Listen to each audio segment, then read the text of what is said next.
குற்றவா தலான்னு சொல்றீங்க. மருத்துவத்துல பெரிய பெரிய டாக்டர் எல்லாம் இருக்கிறீங்க. இங்க வெளி மாநிலத்துல இருந்து அண்டை மாவட்டத்துல இருந்து நிறைய பேர் இங்க வராங்க. வாங்கி போறது எல்லாம் டூப்ளிகேட் மருந்து. இந்த பாவம் உங்களை சும்மா விடுமா? உங்களுடைய கடமையை செஞ்சு இருக்கணும். ஏன் செய்யல?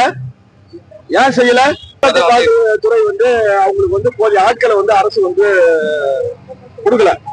ஒரு 50 பேர் வேலை செய்ய வேண்டிய இடத்துல 5 பேர் இருக்கிறாங்க. இந்த 5 பேரை வச்சு அவங்க என்ன பண்ணுவாங்க?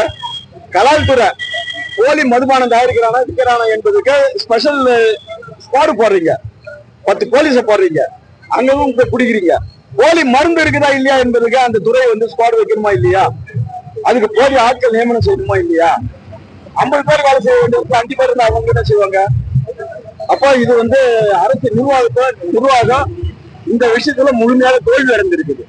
போலி மருந்து தயாரிப்பதை தடுப்பதிலையும் போலி மருந்து விற்பனையை தடுப்பதிலையும் புதுச்சேரி அரசு நிர்வாகம் முழுமையாக தோல்வி அடைந்திருக்குது. இதை நான் பகிரங்கமா குற்றச்சாட்டு சொல்றோம்.